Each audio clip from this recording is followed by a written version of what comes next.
5 de mayo, Día de la Hispanidad en Estados Unidos. En la Casa Blanca hubo celebración por este día, considerado el día más importante para la comunidad hispana y especialmente mexicana en Estados Unidos. La invitada de honor en la Casa Blanca por parte del gobierno mexicano fue la señora Beatriz Gutiérrez Müller. En fin, una celebración, 5 de mayo. Buenas noches. Vamos a tener más sobre este hecho y sobre la gira del presidente López Obrador en Centroamérica y mucho más sobre el tema de la migración. Eso lo veremos más adelante, pero antes... Ayer abrimos el programa con un bloqueo en la autopista México-Cuernavaca y en este momento hay otro en el kilómetro 63 de la autopista México-Puebla. Lleva más de 8 horas. ¿Por qué este bloqueo? Ángeles, buenas noches. Buenas noches, Ciro. Así nos encontramos en la autopista México-Puebla, en donde continúa todavía el bloqueo por parte de habitantes de Río Frío. Ellos están exigiendo que las autoridades les den una respuesta o algún indicio de dónde se encuentra el pequeño Edward, el pequeñito de aproximadamente 9 años de edad, que desapareció la tarde de este jueves. Hay que comentar que ya ha habido algunos roces con algunos automovilistas, quienes tienen ya horas aquí parados y están pidiendo que les permitan de repente pasar. Por momentos los habitantes permitieron que pasaran unidades de ambulancias que se dirigían tanto a Puebla como hacia la Ciudad de México. Sin embargo, todavía no ha habido respuesta. Ellos están esperando que alguien les dé indicios de dónde se encuentra el pequeño. Han venido aquí autoridades, han platicado con ellos, sin embargo, no han llegado a ningún acuerdo.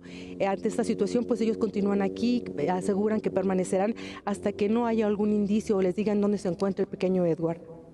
Regreso contigo al estudio, Ciro. Gracias, regresamos un poco más adelante.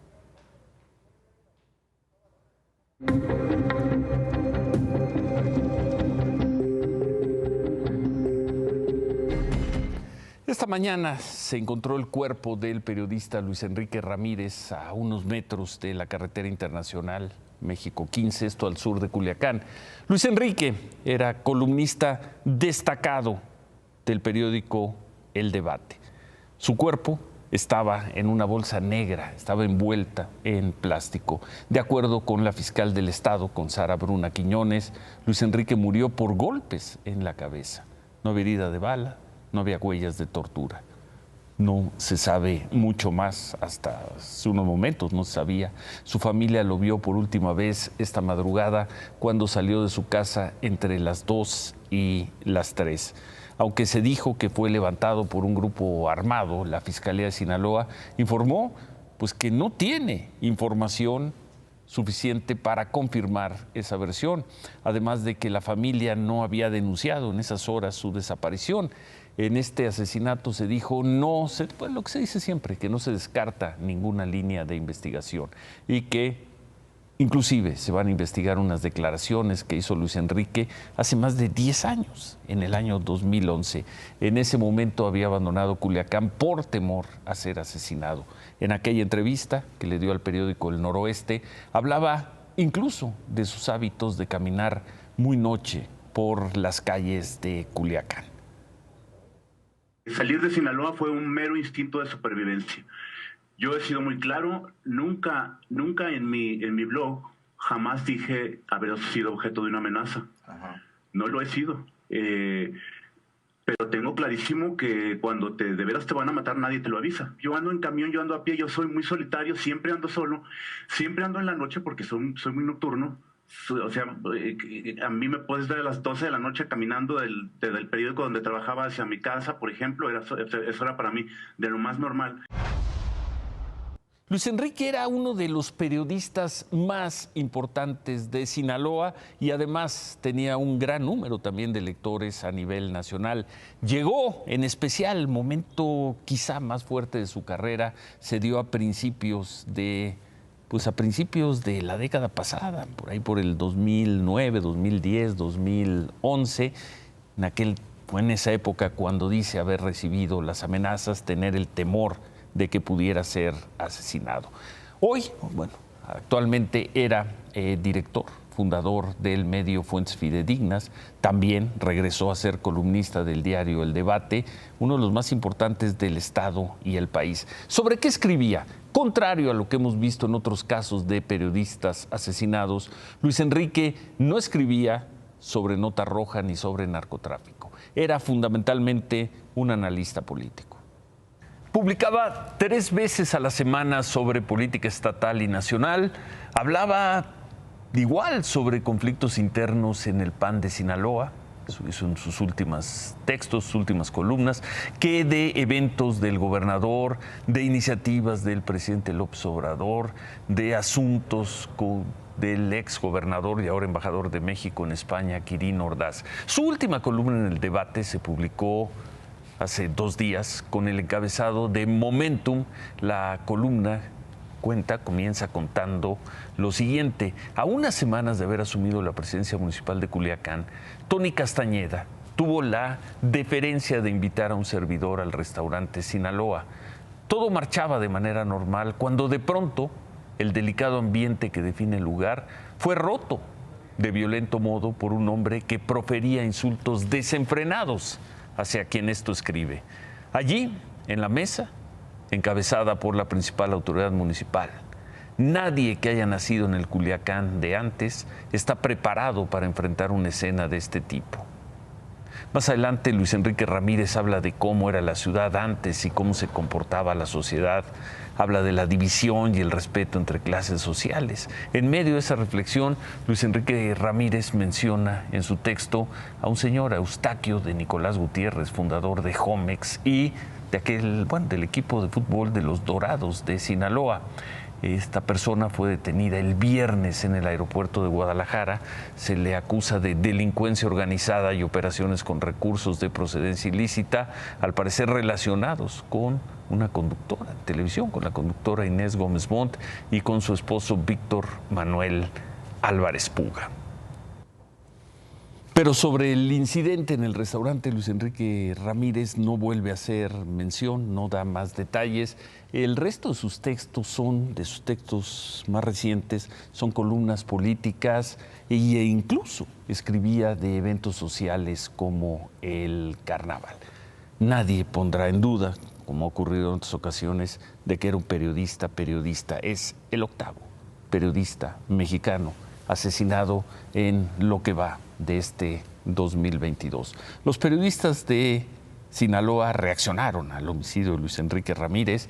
El periodista Francisco Chiquete, también muy reconocido, escribió hace unos minutos una columna condenando el homicidio y criticando la reacción de la clase política. Habla, por ejemplo, de la reacción de la fiscal, de las Quiñones, quien declaró que espera que se haga justicia.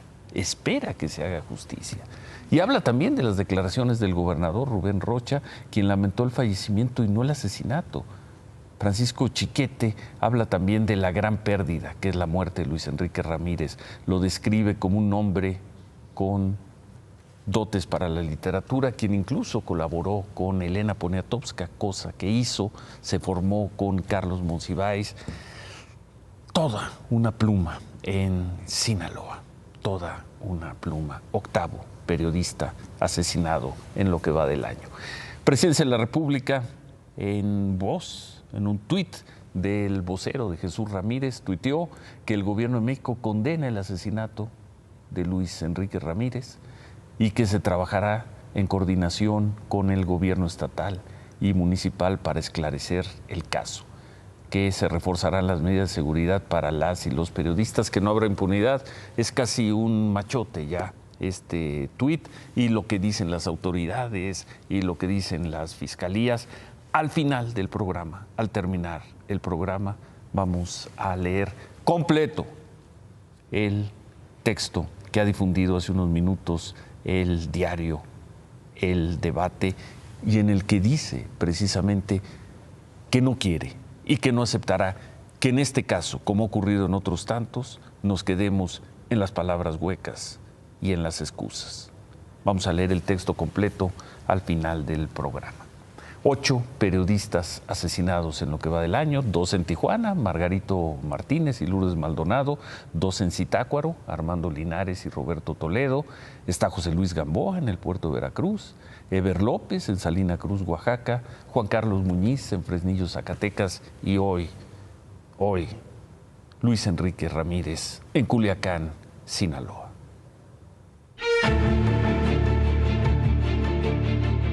Es un informe, este tercer informe, deficiente, mal ejecutado, con problemas técnicos, tendencioso y falso, el tercer reporte. Entonces, por esta razón es que iniciamos este procedimiento de rescisión de contrato y demanda civil contra la empresa. Anoche difundimos esa declaración de la jefa de gobierno de Claudia Sheinbaum, donde descalificaba el informe final que le presentó la empresa DNB, encargada de hacer el peritaje de las causas que provocaron el desplome de una trave de la línea 12 del metro. La empresa se defendió de inmediato. Afirmó en un comunicado que la metodología, los hallazgos y las conclusiones de su tercer y último reporte del análisis causa-raíz cumplieron con lo acordado en el contrato que firmaron con el gobierno de la Ciudad de México. Es el tema de la tragedia en la línea 12 del metro. 26 personas muertas y ya pasó un año. El gobierno de la Ciudad de México descalifica de manera categórica a la empresa noruega DNB y la empresa se defiende con firmeza. ¿Quién tiene la razón en este pleito?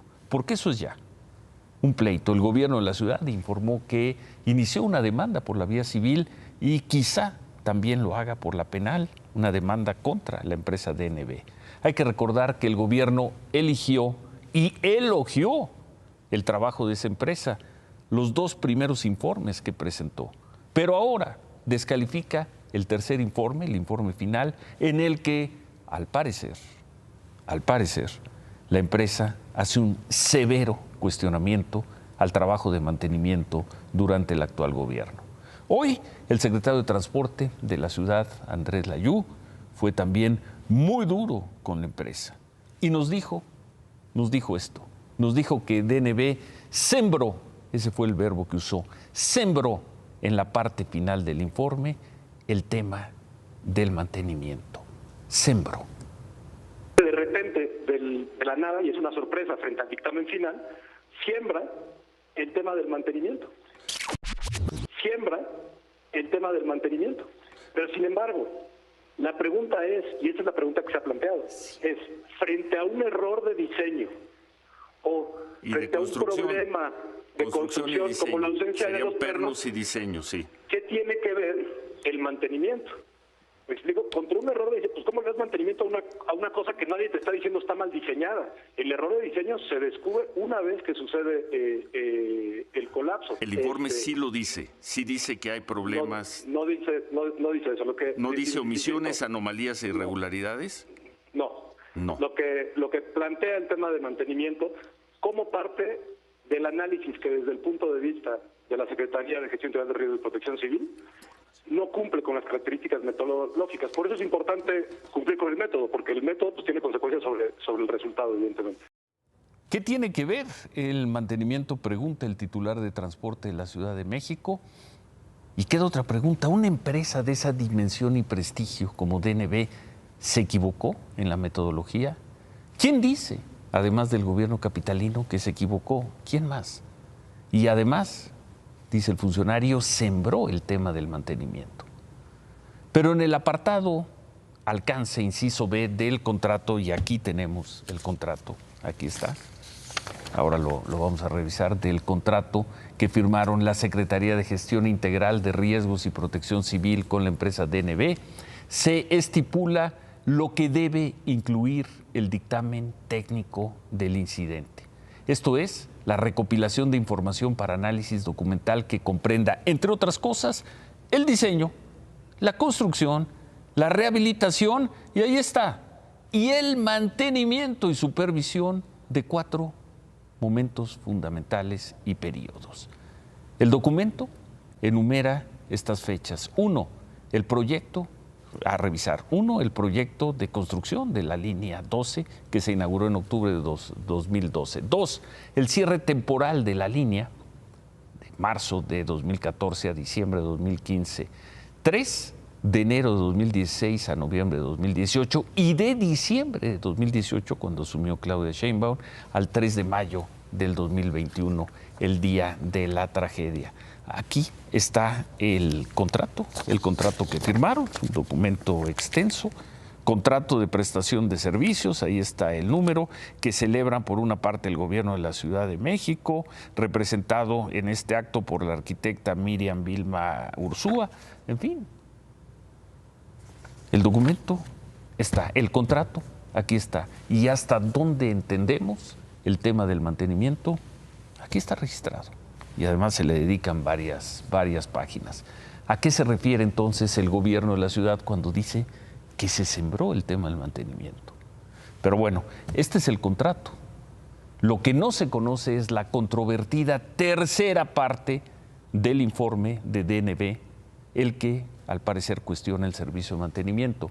Ese contrato pues lo tiene la empresa. Consultamos hoy con la empresa y nos dijo que no puede darnos una copia. Y lo tiene también el gobierno de la Ciudad de México, que por lo visto no lo dará a conocer. ¿Cuándo podemos conocer el informe para revisarlo y saber si ustedes dicen la verdad o están mintiendo? Digamos, yo creo que hay que estar el proceso de este diferendo, que incluye el proceso de rescisión de contrato, que es lo que fue anunciado, y la respuesta frente a los comentarios vertidos por parte de DNB. Entonces, eso es un proceso que se está cumpliendo. No conoceremos esta tercera parte del documento, este informe final, no lo conoceremos. Creo que tiene que esperarse la resolución, digamos, de este diferendo. No lo conoceremos, y eso puede tomar meses. Esperemos que no, pero se tiene que resolver. Por lo pronto no lo conoceremos. En el anexo del contrato, en la propuesta económica, también se determinó cuánto costó este servicio, cuánto se le pagó a la empresa. Lo que le iban a pagar iban a ser esa cantidad, 26.232.000 pesos, con todo y el IVA. Se estableció que serían 3 pagos. Por el primer reporte que se entregó les iban a dar 1.800.000, por el segundo poco más de 5 millones y por el tercero, 8 millones, perdón, y por el tercero y último reporte, poco más de 9 millones de pesos. Vamos a ver si el gobierno de la ciudad, suponemos, no pagó esta tercera parte. Bueno, hoy la jefa de gobierno habló y dijo que van a solicitar una nueva opinión técnica. Se está buscando a un grupo de ingenieros de calidad que inclusive estamos viendo que todo lo que está haciendo, porque eso tiene que ser público. Recuerden que hay 7 expertos, los mejores ingenieros que hay en México, de ellos mejores ingenieros estructuristas, que están haciendo el proyecto ejecutivo de la rehabilitación, y todo eso va a ser público, de qué fue lo que encontraron, cómo se encontró y cómo se está rehabilitando. Todo tiene que ser público, pero con el argumento de que hubo un problema de metodología, el gobierno de la Ciudad de México no ha hecho pública esa tercera parte, el tercer informe presentado por la empresa DNB. Hay un pleito, hay muchos adjetivos, pero esta noche hay 0 información sobre ese informe final. Hoy la Fiscalía de la Ciudad de México cumplimentó una nueva orden de aprehensión en contra de Siddhartha, así se le conoce, este hombre que agredió con la piedra a un joven en una taquería en Taquearte, la colonia Roma. Esta nueva orden de aprehensión ahora sí fue por el delito de tentativa de homicidio. Siddhartha está preso en el reclusorio norte, ahí tiene prisión preventiva, como veíamos anoche, por narcomenudeo, fue el primer delito por el que se le acusó, y sí, ya también está acusado por tentativa de homicidio.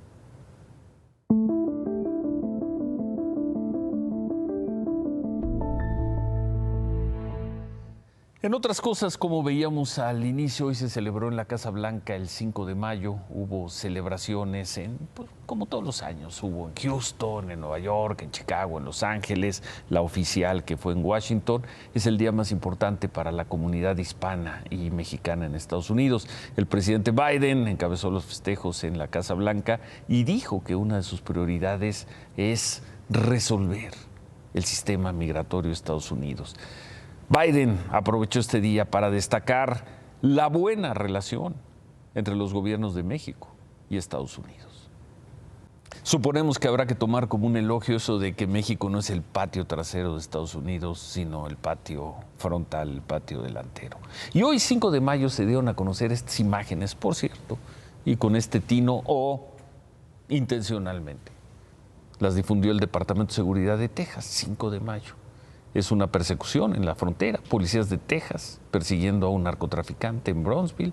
El conductor de la camioneta manejó hasta un punto donde pudo evitar los árboles y literalmente metió la camioneta al río Bravo.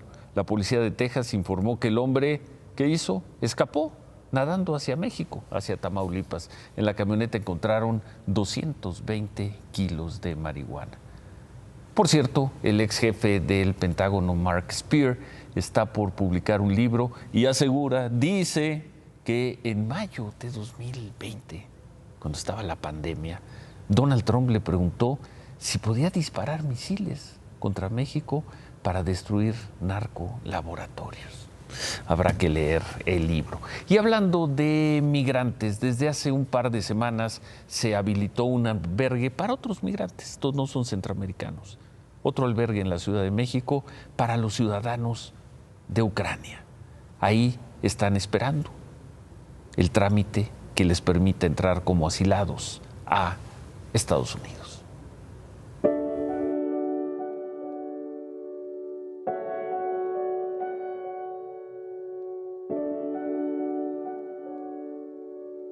Моя семья живет в центральной Украине, там все забрало спокойную жизнь. У нас все было очень прекрасно. Непонятно, с каких-либо причин это все началось. Es la voz de Bianca, una ucraniana de apenas 18 años golpeada por la guerra y por todo aquello que deja atrás. Son 572 ucranios, entre ellos niños, niñas, mujeres y adultos, quienes yacen en este campamento ubicado en la alcaldía Iztapalapa, en espera de continuar su ruta hacia Estados Unidos. Да, мы ждем подтверждения на email-адрес, разрешение выехать. У нас там немножко проблемы с документами. Могли сегодня улететь, но не получилось, не срослось. Cansados, bajo las carpas que intentan aminorar los 30 grados centígrados que hoy se alcanzaron en Iztapalapa, la mayoría se siente en la total incertidumbre por no saber qué les espera al otro lado de la frontera. Y la incertidumbre aumenta cuando el 40% de quienes yacen allí son niños, según los encargados del albergue. ¿Ustedes saben por qué están aquí? Вы знаете, почему вы здесь? Да. ¿Por qué? Почему? Потому что мы в Америку летим. ¿Qué quisieran hacer? ¿Regresar a Ucrania? ¿No? ¿Quieren ir a Estados Unidos? Sí. ¿Les ha gustado México? Extraño, pero nadie habla de Putin, Ciro. Hablan de las bombas del pasado, se refieren también al trajín que ha sido llegar hasta aquí y del futuro incierto, con la esperanza de que pronto la iniciativa de Biden sea aprobada para que ellos puedan obtener una visa humanitaria que les permita llegar a los Estados Unidos. Во-первых, устроиться, чтобы все было правильно, а потом... Es la mirada consciente de un ucranio de 69 años de edad que acaba de dejar una guerra a sus espaldas. Dejó atrás Ucrania para llegar a Iztapalapa. Entre mantas, ropa, juguetes y la solidaridad de algunos vecinos que donan alimentos y productos de higiene básicos a este grupo de ucranios, que poco o nada entienden el español, pero que con una mirada de gratitud lo devuelven todo. We had a meeting with him recently, but we think it's very soon that everything's going to go through, but we're not sure exactly.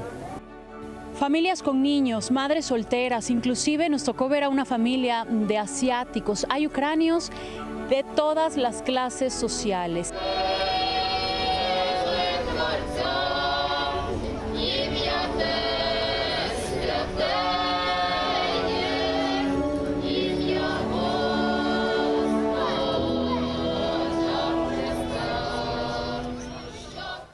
Imágenes de hoy en Iztapalapa, Ciudad de México.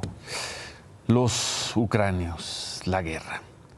El presidente López Obrador comenzó hoy su gira por Centroamérica, comenzó en Guatemala. ¿Cómo le fue al presidente Arturo? Buenas noches.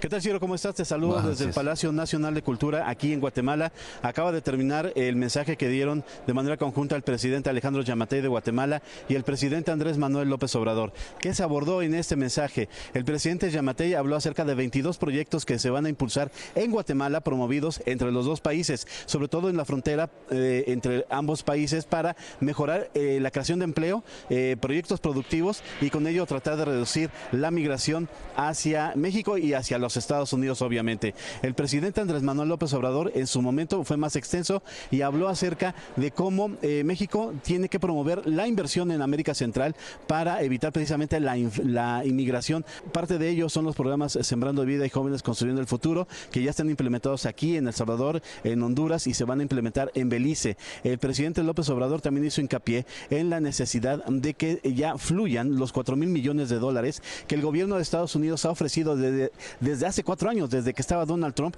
y que han sido retrasados. También hizo mucho hincapié en la necesidad de fortalecer Centroamérica y generar un bloque conjunto junto con Estados Unidos y Canadá para hacer frente a los grandes mercados mundiales, al europeo y al asiático. Y ahí el presidente López Obrador fue muy enfático en que hay que respetar la soberanía de todos los países y también crear un bloque. Esto en vista de que se aproxima la Cumbre de las Américas y ha hecho el llamado a que no se excluya ni a Venezuela, ni a Nicaragua, ni a Cuba, que son países que tienen serios conflictos con los Estados Unidos. Así es que el presidente López Obrador está propugnando porque haya unidad en América, y parte de ello fue, pues es más bien esta gira que está realizando por Centroamérica, que va a concluir el próximo domingo, y pues estaremos informando acerca de los alcances que tiene esta gira. Ciro. Gracias, Arturo. Buenas noches. Gracias. Y hablando de estos temas de migrantes del 5 de mayo, hoy también, y también en la Ciudad de México, en Coyoacán, no muy lejos de Iztapalapa, se inauguró este mural. Los autores son artistas de la comunidad chicana. Un mural para reivindicar la cultura, finalmente la cultura México-estadounidense.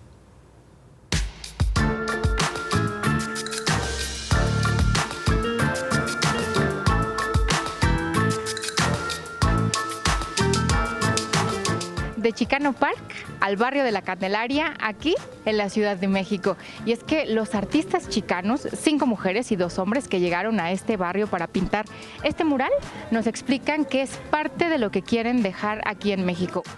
Somos bien orgullosas de venir desde San Diego a Candelaria y pintar algo que mezcla la cultura chicana, pero también la cultura de la Candelaria. Un regalo de nosotros para México, para la Madre Tierra. Para ellos, ser chicano es serlo todo. Por eso buscan dejar huella y pintando es la mejor manera de hacerlo. Es un honor de ser parte de eso y decir que aquí traemos un pedacito de eso para acá. A 52 años de la creación de Chicano Park en San Diego, California, Chicanos Sin Fronteras inauguró el mural Flores para la Raza en el centro de Coyoacán. La pared de Hamadi fue la elegida para que los artistas, integrantes del colectivo Chicano Park, plasmaran su arte. De las alfombras de la Candelaria saltaron a los murales. Los artistas chicanos hicieron la tarea. Estudiaron las alfombras que los coyoacanenses elaboran el 2 de febrero y eso les ayudó a definir su mural. Este pattern aquí está en el kiosco y es un lugar que es como, es un portal, ahí es otra entrada al mundo. El objetivo es también lograr que otras organizaciones se sumen a estos proyectos y conseguir que este tipo de murales estén en otras partes de la Ciudad de México, no solo en la Roma o en la Condesa. Les gustaría decir a todo México que muchas gracias. Es un gran honor pintar aquí.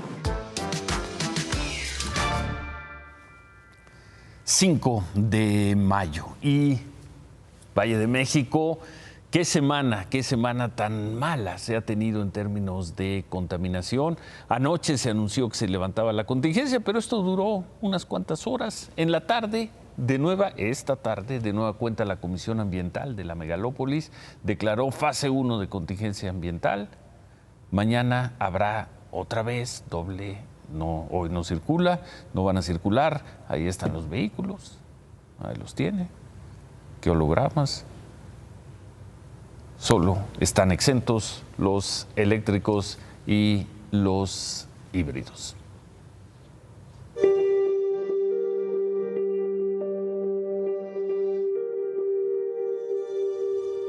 La operación simultánea de los aeropuertos de la Ciudad de México y el Felipe Ángeles en Zumpango ha provocado ya varios incidentes en el espacio aéreo, incidentes por lo pronto. Es lo que alertó en un boletín de seguridad la Federación Internacional de Pilotos, de asociaciones de pilotos de líneas aéreas, que es la organización de pilotos comerciales más grande del mundo. ¿Cuáles fueron las alertas que emitió esta federación? Esperas no planificadas para aterrizar en el aeropuerto de la Ciudad de México, para las que los aviones no tienen contemplado combustible extra, desvío por demoras excesivas, poca capacitación de controladores aéreos que ni siquiera se comunican con los pilotos con la fraseología internacional adecuada y registro de aviones que activan su alerta de proximidad del terreno, es decir, aviones que avisan que están muy cerca de tocar tierra antes de lo planeado. Todo esto en el último mes, que coincide con la operación simultánea de los dos aeropuertos en el Valle de México. Los pilotos organizados en México respondieron de inmediato. ASPA, que es la Asociación Sindical de Pilotos Aviadores de México, pidió una reunión con las autoridades aeronáuticas de México e hizo un llamado para que atienda los reportes de los pilotos mexicanos y extranjeros sobre estos problemas. No desmintieron las alertas. De hecho, la Asociación Sindical de Pilotos Aviadores integra esa federación internacional que está pidiendo, y ojo, que está publicando una alerta y está pidiendo atención con este problema. Por su parte, la Cámara Nacional de Aerotransportes también pidió a las autoridades que atiendan con la más alta prioridad los reportes que se han hecho desde hace meses y permita conocer el diagnóstico y las medidas de mitigación de riesgos que correspondan. Y bueno, cuando menos y en este caso, y aquí hablaré de una experiencia personal, lo viví el domingo, 10:30 de la noche, a punto de aterrizar en el aeropuerto de la Ciudad de México, el avión otra vez se tuvo que ir para arriba. Muy buena la información del piloto, pero esto está ocurriendo en el aeropuerto Benito Juárez. Sigue el bloqueo en la autopista México-Puebla en el kilómetro 63 a la altura de Río Frío. Van a ser ya 9 horas habitantes de Río Frío. ¿Por qué se da esto? Están protestando por la desaparición de un niño llamado Edward. La familia dice que fue secuestrado y que no se van a ir hasta que aparezca. Hasta ahora ninguna autoridad les ha dado avances de la búsqueda del niño. Hace unos minutos llegaron vecinos de otros poblados para reforzar el bloqueo. Por cierto, del otro bloqueo del que informamos anoche, el de los pobladores de Topilejo, que montaron en la autopista México-Cuernavaca, después de 10 horas ya se levantó, hacia las 2 de la mañana se retiraron los pobladores, lo hicieron luego de que quedaran libres las 8 personas detenidas por un enfrentamiento contra policías. Se pueden entender las causas de las personas, un niño secuestrado en el caso de Puebla, pero no hay ningún problema para bloquear las autopistas federales. Ayer se habló mucho en este paquete contra la inflación del tema de reforzar la seguridad para que no haya tantos costos en las carreteras, y ahí están estos bloqueos. Vamos a hacer una pausa, regresamos y leemos completo el texto que acaba de publicar el diario El Debate sobre el asesinato de otro periodista. Pero antes, Javier. Ciro, que quede claro, no solamente perdieron los Pumas, es más, son los que menos tienen la responsabilidad. Perdió el sistema. Regresamos con esto. ¿Es reversible? Lo dudo. El Debate de Sinaloa es una cadena con 5 ediciones en el estado de Sinaloa. Es también desde hace muchos años uno de los sitios de internet más visitados y leídos del país. Esta noche publica el siguiente texto luego del asesinato de su colaborador estelar, Luis Enrique Ramírez. Lo leo. Luis Enrique Ramírez Ramos fue un periodista valiente y hoy fue asesinado. Fue comprometido con la verdad y apasionado con una profesión de alto riesgo, como lo demuestran los asesinatos cada vez más frecuentes de periodistas en nuestro país. Hoy hay una madre huérfana de hijo que lo llora, una familia que ya no podrá abrazarle. Nuevamente en el debate en Sinaloa y en el gremio periodístico estamos de luto. Como de luto están miles en un país que sobrevive entre la realidad cruel de la violencia impune y el pretexto gubernamental que indigna. Sí, en el debate estamos indignados ante este hecho terrible. No queremos de las autoridades las frases de siempre, las excusas de siempre. No es la primera vez que nuestros periodistas e instalaciones son agraviadas. En nuestra triste memoria nos siguen doliendo los que se fueron y no han encontrado justicia. Este país no puede seguir así, con esa indolencia gubernamental, con esa falta de compromiso que exaspera para combatir la inseguridad que nos tiene de luto todos los días. Todos los días. Fuerte abrazo al equipo del debate, fuerte abrazo a los extraordinarios periodistas de Sinaloa y sí, ojalá no nos quedemos otra vez con las excusas de siempre. Buenas noches.